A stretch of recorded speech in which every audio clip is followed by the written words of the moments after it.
Yo mga idol, kumusta? Mandirigma Sports TV nga pala.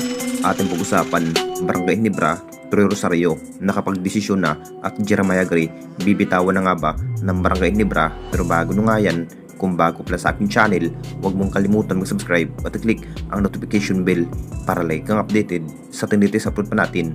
So mamaya na nga magiging rematch ng Barangay Ginebra at Phoenix LPG mga idol. Siguradong bakbakan pa rin sa magiging kung sino ang makakapasok sa playoff sa Group B. Mas kinakailangan pa rin na manalo ang kupunan ng Barangay Ginebra dito mga idol matapos pinataob sila sa kupunan ng Steam B. Magiging magandang laban pa rin ang magiging rematch sa dalawang kupunan sa mag-aagaw sa tagumpay. Pinatunayan pa rin ng ating Barangay Ginebra mga idol na mas kumpiyansa pa rin na matalo ang kupunan ng Phoenix LPG dahil inanunsyo na rin na mapupunta na nga ba ang isang Troy Rosario sa kupunan ng Barangay Ginebra.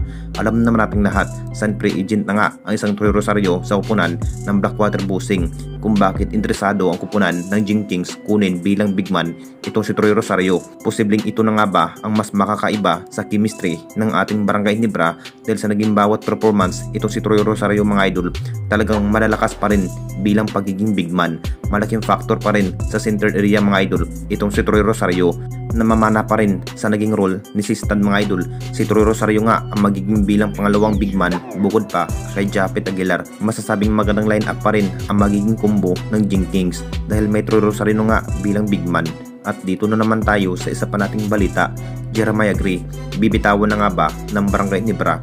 Alam naman nating lahat mga idol, matagal na rin hindi nakapaglaro ang nasabing player ng Barangay Ginebra ay walang iba kundi si Jeremiah Gray.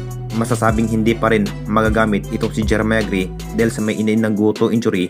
Nakita naman nating lahat sa bawat performance ang isang Jeremiah Gray mga idol talagang mahusay pa rin bilang gunner. Ito pa rin ang mas nagugustuhan ni Coach Tim sa magagaling sa opensiba itong si Jeremiah Gray kung bakit siya pa rin ang pinukos ng Barangay Ginebra noong nagdaang season. Pero mas agarbyado pa rin na makapaglaro ang isang Jeremiah Gray mga idol dahil may goto injury. Marami pa rin ang nasasabi may posibilidad pa rin na bibitawan na nga ba ito si Jeremiah Gray bilang player ng Barangay Ginebra dahil isa pa rin ang Barangay Ginebra sa naghanap pa ng bagong player.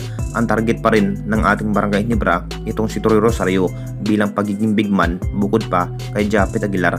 Nakita naman nating lahat sa appearance itong si Troy Rosario mga idol na may saktong pangangatawan at makapagtala pa rin ng high score ng 20 points per game mga idol. Jackpot pa rin ang Barangay Ginebra kung makuha nila ito. Anong masasabi ninyo mga idol tungkol sa ating video?